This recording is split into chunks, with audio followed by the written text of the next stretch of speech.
ഇന്ന് ഞങ്ങൾ വയനാട് പോവാണ് കേട്ടോ. അപ്പോൾ പോകുന്ന വഴിക്കാണ് ബ്രേക്ക്ഫാസ്റ്റൊക്കെ കഴിക്കണത്. രാവിലെ നല്ലൊരു റെസ്റ്റോറൻറ്റ് നോക്കിയാൽ കിട്ടുകയില്ല കേട്ടോ. എന്നാൽ രാത്രിയാണെങ്കിലോ ഇഷ്ടം പോലെ റെസ്റ്റോറൻറ്റ് ഉണ്ടാവും. അപ്പോൾ ചുരം എത്തിക്കഴിഞ്ഞാൽ പിന്നെ ഒരു ഛർദ്ദിക്കാൻ വരലാണ് കേട്ടോ. പിന്നെ ഉപ്പിലിട്ട മാങ്ങ തിന്നാലേ അത് മാറുള്ളൂ. അങ്ങനെ വയനാട് വൈത്തിരിയിലെ ഗ്രാൻഡ് ലിവറ്റ് റിസോർട്ടിൽ ഞങ്ങൾ എത്തിയിട്ടുണ്ട്. നല്ല അടിപൊളി റിസോർട്ടാണ് കേട്ടോ, കാണാൻ നല്ല ഭംഗിയുണ്ട്. പിന്നെ നമ്മൾ വെൽക്കം ഡ്രിങ്ക് ഒക്കെ കുടിച്ചിട്ട് നേരെ നമ്മുടെ റൂമിലേക്ക് പോയിട്ടോ. കാരണം നല്ലൊരു യാത്ര കഴിഞ്ഞ് വരികയാണല്ലോ, കുറച്ച് റെസ്റ്റൊക്കെ എടുക്കണമല്ലോ. റൂമിൻ്റെ കാര്യം പറയുമ്പോൾ നല്ല അടിപൊളിയാണ് കേട്ടോ, നല്ല ഭംഗിയുണ്ട് കാണാൻ. പിന്നെ ഇതൊരു പുതിയ റിസോർട്ടാണ് കേട്ടോ, അതുകൊണ്ട് തന്നെ ഒക്കെ ഫ്രഷ് ആയിട്ട് ഇരിക്കുന്നുണ്ട്. പിന്നെ നല്ല നീറ്റാണ് കേട്ടോ. നല്ല മഴയുള്ള സമയത്ത് വയനാട് വന്ന് താമസിക്കാൻ ഒരു പ്രത്യേക രസമാണല്ലോ അല്ലേ.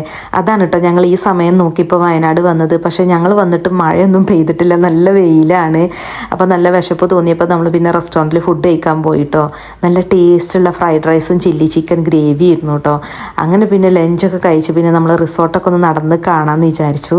ഇവിടുത്തെ ലാൻഡ്സ്കേപ്പിനനുസരിച്ചിട്ട് തന്നെ കേട്ടോ ഈ റിസോർട്ട് പണിതിട്ടുള്ളത്. ഇതുപോലെ സ്റ്റെപ്പാണ് കേട്ടോ. നല്ല രസമാണ് അതിങ്ങനെ ഇറങ്ങാനും കയറാനും ഒക്കെ. അങ്ങനെ നമ്മൾ സ്വിമ്മിംഗ് പൂളിൻ്റെ അവിടെ എത്തിയിട്ടുണ്ട് കേട്ടോ.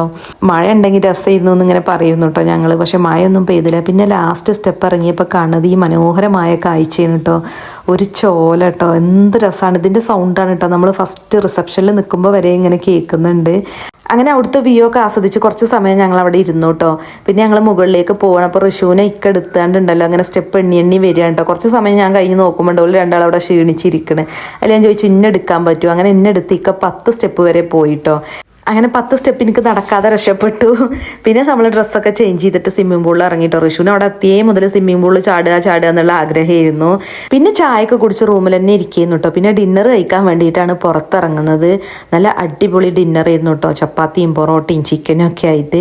പിന്നെ നമ്മൾ കിടന്നിറങ്ങി രാവിലെ എണീറ്റപ്പുണ്ടല്ലോ കണ്ട കാഴ്ച കേട്ടത് എന്ത് രസാലേ.